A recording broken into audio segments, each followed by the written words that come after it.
Welcome to the Retirement Wealth Podcast, where we help you navigate the often tricky waters of retirement planning. Today, we're diving into a topic that's super important for anyone looking to protect their wealth: how to use insurance for wealth protection. Yeah, it's a critical piece of the puzzle, Emily. Many folks don't realize just how powerful insurance can be when it comes to safeguarding their assets, It's not just about life insurance. There are so many different types that can play a role in your overall financial strategy. Exactly. We'll unpack that. We'll talk about the different kinds of insurance, like long-term care, health insurance, and even annuities, and how they can help ensure that your retirement years are as comfortable as possible. Right, and we'll also touch on some common misconceptions about insurance and how it can actually work in your favor, rather than just being seen as an expense. And let's not forget the importance of understanding your specific needs, because everyone's situation is different, right? We'll also share some tips on how to evaluate your current insurance policies to make sure they align with your retirement goals. That's a great point, Emily. It's all about being proactive and informed, so you can make the best decisions for your future. So, let's get started. Where do you think we should kick things off, David? Emily, with everything that's been going on in the economy lately, people are feeling a bit anxious about their retirement plans. Yeah, I can see that, especially with inflation being such a hot topic lately. It's like every time you go to the grocery store, the prices have gone up again. Exactly. And that's a real concern for retirees or those about to retire. When you're on a fixed income, rising prices can really take a toll on your budget. Right. I've heard stories from listeners who are worried about stretching their savings far enough. It's not just about having enough to live comfortably now. It's also about being prepared for the unexpected, like healthcare costs. Absolutely. Healthcare costs are a huge part of retirement planning. I remember working with a couple, let's call them Tom and Sarah, who thought they had everything mapped out. But then, as they got closer to retirement, they realized they hadn't fully accounted for potential medical expenses. That can be such an eye-opener. Did they end up making adjustments to their plans? They did. Once we talked about insurance options, they decided to look into long-term care insurance. It gave them peace of mind, knowing that if something happened, they wouldn't have to drain their savings to cover those costs. That's a smart move. It's all about creating a safety net, right? And with Social Security being a bit uncertain these days, having that extra layer of protection is crucial. Exactly. Social Security changes are on everyone's mind, and it can be tough to predict how that'll affect future benefits. So having a well-rounded strategy that includes insurance can help bridge some of those gaps. So it's not just about the money. There's also an emotional side to this. Knowing you're protected can really ease anxiety. Definitely. I often tell my clients that financial security in retirement isn't just about the numbers, it's about feeling confident and secure in your choices. And that confidence can be a game changer. I've spoken to retirees who, once they've put a plan in place, feel a huge weight lifted off their shoulders. They can finally enjoy their retirement without that constant worry. Yes, and let's not forget about market volatility. With the stock market being so unpredictable lately, having insurance products as part of your portfolio can offer some stability. Right. So you're saying that insurance could potentially help protect against market downturns? Exactly. Some products, like fixed index annuities, can provide growth potential without the risk of losing principal during a market drop. It's about finding that balance. And then there's the tax efficiency piece. I mean, who doesn't want to keep more of their hard-earned money, right? You're spot on. Some insurance products offer tax advantages that can be beneficial in retirement. For example, cash value life insurance can grow tax-deferred, and if structured properly, can be accessed tax-free during retirement. That's a great point. It's like a double win. Not only do you have insurance coverage, but you're also building a financial resource that can help you later on. Yes, and it's all about thinking long-term. For instance, let's say you're in your 50s and starting to think about retirement. If you incorporate insurance now, you could be looking at a well-rounded approach that supports your retirement lifestyle down the line. And speaking of the long term, legacy planning is another important piece, isn't it? Many people want to leave something behind for their loved ones. Absolutely. Life insurance can be a powerful tool for legacy planning. It provides a benefit that can help cover final expenses or leave an inheritance for children or grandchildren. That's such a meaningful way to think about it. It's not just about you anymore. It's about creating a lasting impact on the next generation. Exactly. And, we've seen a trend where people are more focused on their legacy now than ever.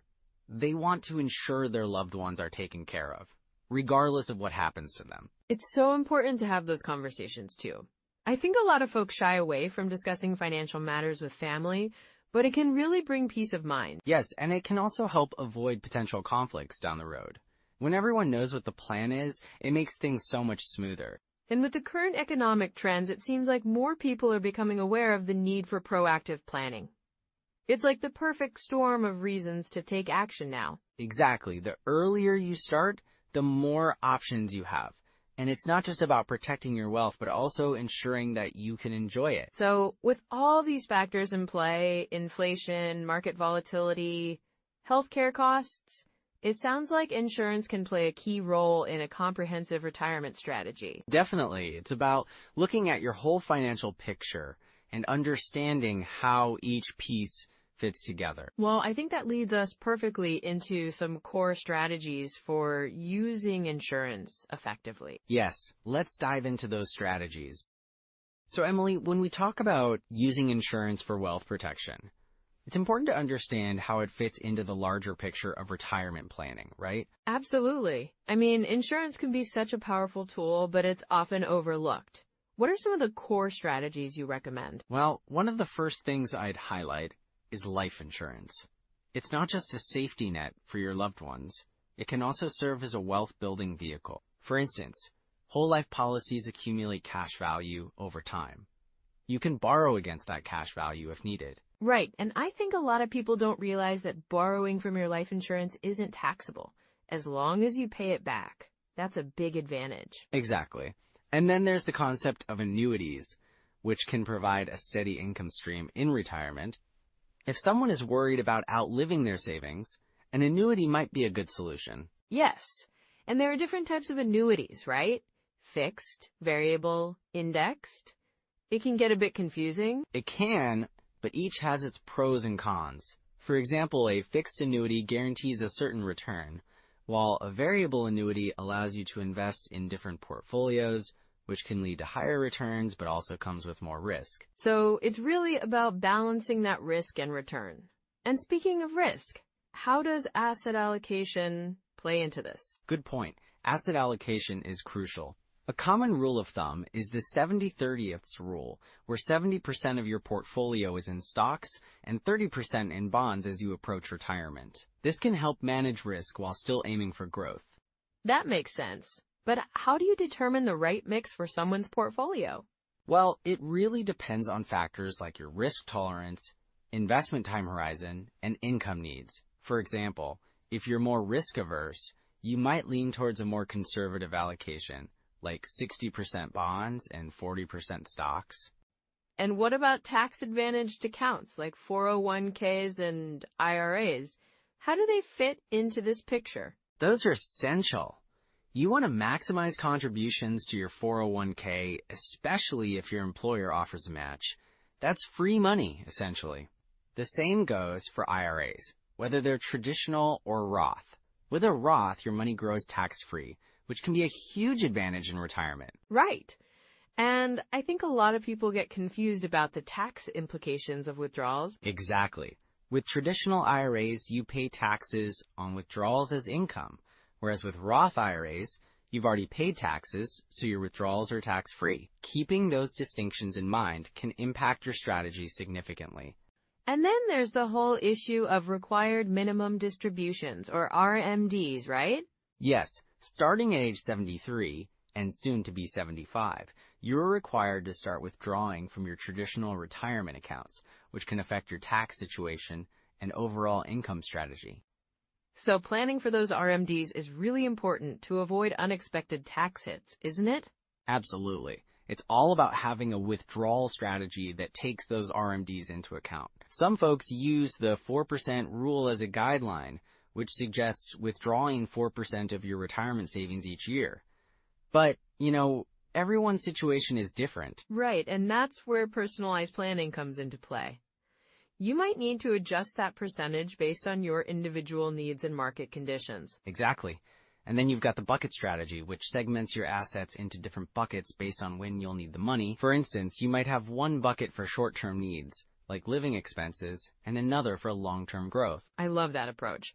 It gives you peace of mind knowing that your short-term needs are covered while still allowing for growth in the long-term bucket. You hit the nail on the head, Emily. Plus, it helps to mitigate the risk of having to sell investments in a down market, which can be really detrimental. And diversification plays a role here too, right? Definitely. Diversifying your investments across various asset classes, stocks, bonds, real estate, can help reduce risk. A well-diversified portfolio is less likely to see wild swings in value. And real estate can be a great addition to that mix. It not only provides potential rental income, but can also appreciate over time. Yes, and while it can be a bit more hands-on, it can also offer tax benefits, like depreciation. Just make sure you understand the market and have a solid plan in place before diving in. And let's not forget about Social Security. How does that fit into all this? Social Security can be a key component of your retirement income. It's vital to strategize when to start taking benefits. Waiting until age 70 can substantially increase your monthly benefit. Right, and that's especially important for couples, where one spouse might defer benefits to maximize the overall family income. Yes, and it's worth noting that Social Security isn't meant to be your only source of income. It's designed to supplement your retirement savings. So if someone is counting solely on Social Security, they might be in for a surprise, right? Exactly. That's why understanding your total retirement picture is crucial. You really want to have a comprehensive plan that includes all these different elements: insurance, investments, Social Security, to ensure you're set for retirement. And speaking of that comprehensive plan, what are some common pitfalls people should watch out for? Well, one major pitfall is underestimating healthcare costs in retirement. Many people assume Medicare will cover most expenses, but there are still out-of-pocket costs that can add up. That's a great point. And what about not having a solid withdrawal strategy? Yes, that's another big one. People often don't plan for how to withdraw their funds, which can lead to running out of money too early. That's so important to think about. And then there's the risk of emotional investing. People can get swept up in market trends, which can lead to poor decision-making. Definitely. Sticking to your plan, especially in volatile markets, is key. Exactly. So it's all about planning ahead and being mindful of these strategies and pitfalls. I love that holistic approach, David. It's all interconnected, isn't it? Absolutely, it really is. And that's what makes retirement planning both challenging and rewarding. So, Emily, one of the biggest pitfalls I see with retirees is really around what we call sequence of returns risk. Oh, absolutely. That can be a game changer, can't it? Yeah, it really can. So let's say someone has planned to retire, and they've got a nice nest egg, but they experience a market downturn right after they retire. Right, like in 2008, or even the more recent volatility, right? Exactly. If they start withdrawing from their investments during that downturn, they're selling at a loss. It can really erode their savings over time. And that can lead to some pretty stressful situations down the line. Yes, it can. I had a client, let's call him Bob. He retired in 2007, just before the market took a nosedive. He was pulling a substantial amount out every year to cover his living expenses. Oh no, I can already see where this is going. Right? So Bob didn't account for the market dropping right when he needed that income. He ended up having to cut back on his lifestyle, and it was tough for him. That's a tough lesson to learn. It is. But the good news is, it can be avoided. A solid strategy can help mitigate that risk. For example, having a diversified portfolio or keeping some cash reserves can help you ride out those downturns. That makes a lot of sense. And it's not just about investments, right? Exactly. Another common mistake is ignoring taxes when planning withdrawals. People think about their retirement accounts in terms of their balance, but they often forget how taxes can eat into those withdrawals. Yeah, that's a big one. I had another client, let's say her name is Susan.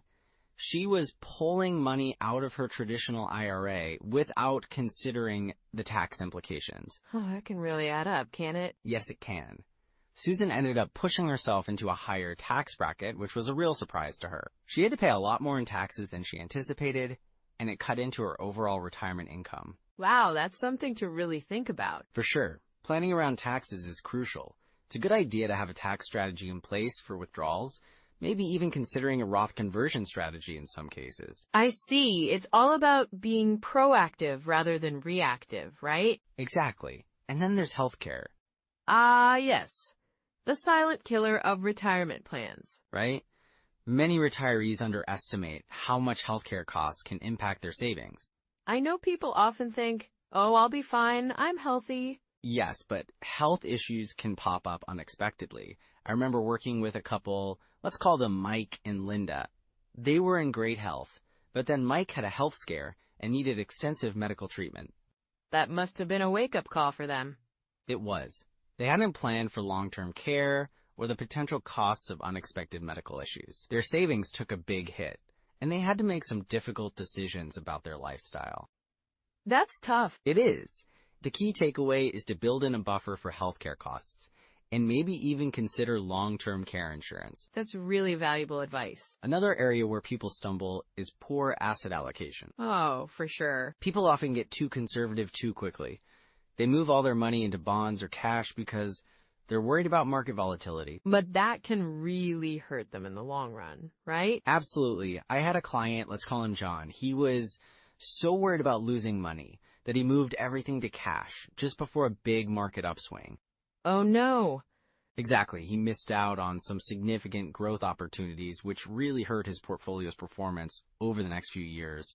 That's a classic example of fear-based decision-making. Yes, and it's important to have a balanced portfolio that takes into account both growth and protection. So what would you suggest for someone who's maybe feeling that fear? Well, I'd recommend regularly reviewing and rebalancing their portfolio, and perhaps working with a financial advisor to help them stay on track. That sounds like a solid plan. We can't forget about Social Security. Many people claim it too early without understanding the long-term implications. Yeah, I hear that a lot. I had a client, let's say her name is Karen. She claimed Social Security at 62, thinking she was getting a good deal. But she didn't realize she was leaving money on the table? Exactly. If she had waited a few years, her benefit would have been significantly higher.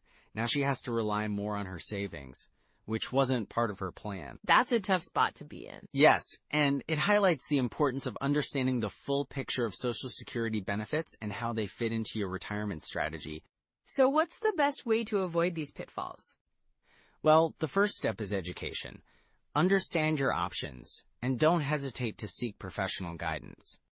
That's so important. Also, make sure to regularly review your financial plan and adjust as necessary. And don't be afraid to ask questions. Right, it's your future, after all. Exactly. Spotting red flags early, like feeling uncertain about your investment strategy or being unclear on your withdrawal plan, can make a big difference. So keeping those lines of communication open is key. Definitely. And always remember to have a buffer for unexpected expenses, whether that's healthcare or market fluctuations. That's really great advice, David. So what would you say are the next steps for someone who might be feeling a little overwhelmed by all this? Well, take a deep breath and start by reassessing your current plan. Talk to a financial advisor if you have one, or consider getting one if you don't. That sounds encouraging. And make sure to prioritize education, whether through workshops, podcasts, or books. Just stay informed. Absolutely, knowledge is power when it comes to retirement planning. Exactly. And don't hesitate to adapt your strategy as life changes. Flexibility can be a huge asset. That's a perfect note to end on. Thank you, David, for sharing these insights. So, now that we've covered how insurance can play a role in protecting your wealth, let's talk about some immediate steps you can take, Emily. Yeah, that sounds great. What's the first thing someone should do if they want to start using insurance for wealth protection? Well, I think a good starting point is to review your current insurance policies. You want to make sure you understand what you have and what you may need. A lot of folks don't realize that their needs change as they get older, right? Absolutely. And it can be surprising how many people just let those policies sit without a second thought. Exactly. So a checklist could look something like this. First, gather all your insurance documents, like life, health, and long-term care policies. Then, assess whether those coverages still fit your current situation. And if they don't, what's next? That's when you might want to reach out to a financial advisor, someone who can help you evaluate your options. Look for advisors who specialize in retirement planning. It's crucial to have that expertise on your side. Right. And speaking of expertise, there are also some great tools online that can help you. Definitely. Websites like Vanguard, Fidelity, and Schwab offer retirement calculators that can help you run projections on your savings and insurance needs. These tools can give you a clearer picture of where you stand. I love that. And for folks who might be worried about their Social Security benefits, SSA.gov is a must visit. You can create an account and get your benefit estimates. Yes, and don't forget, you can also run various scenarios to see how they might affect your retirement plan. That's super helpful. What about tax implications? Great point. Using tax software like TurboTax or H&R Block can help you understand how different types of insurance products impact your taxes. You want to be aware of things like tax-deferred growth or tax-free withdrawals. For sure. And it's a good time to mention that starting small with your habits can make a huge difference. Absolutely. For instance, you could make it a habit to review your portfolio quarterly. Just set aside a couple of hours every few months to look at your investments and insurance. I like that idea. It doesn't have to be overwhelming, right? Just small, consistent steps. Exactly. And running retirement projections regularly can be super beneficial. It allows you to see if you're on track or if adjustments are needed. And what about learning resources? Are there any books or podcasts you'd recommend for someone looking to dive deeper into this topic? Oh, there are plenty. The Boglehead's Guide to Retirement Planning is a fantastic book that covers a lot of ground. It's very approachable, too. That sounds great. What about podcasts? Well, you can check out The Retirement Show or The Dave Ramsey Show. They both offer practical advice and tips from different perspectives. Awesome. I love how there's so much out there to learn from. It really feels like there's no shortage of resources. Exactly. And remember, it's never too late to improve your retirement plan. Every step you take, no matter how small, adds up over time. That's such an encouraging thought. So, with all these tools and habits in mind, listeners can really start to take control of their retirement planning. Yes, and with these resources in your pocket, you're ready to strengthen your retirement plan. It all feels very doable, doesn't it? It absolutely does. Now, let's bring this all together. Well, as we wrap up this episode, let's quickly recap some key takeaways from our discussion on using insurance for wealth protection. Absolutely. First off, we talked about how life insurance can provide a safety net for your loved ones, ensuring that your family is taken care of financially, right? Exactly. And then we touched on the importance of long-term care insurance.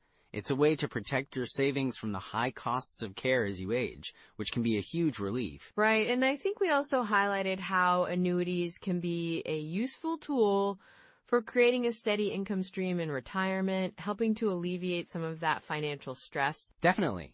And don't forget about the role of other types of insurance, like disability insurance. It can really safeguard your income in case something unexpected happens. It's all about building a strong financial foundation, isn't it? Protecting your wealth is just as crucial as accumulating it. Well said, Emily. And remember, the goal is to enjoy your retirement years without the constant worry about finances. It's about peace of mind. Exactly. So if you found this episode helpful, please like, subscribe, and maybe even leave a comment about your biggest takeaway or a question you might have. And if you know someone who's planning for retirement or is already in it, share this episode with them. It might just make a difference. Definitely. And next time, we're going to dive into a pretty important topic. How to plan retirement with debt. That's going to be a must listen for a lot of folks. For sure. It's all about creating a plan that works for you, even if you have debt. We can't wait to share that with you. Until then, take care and remember to keep building and protecting your retirement wealth. Yeah. Thanks for joining us today. Bye for now.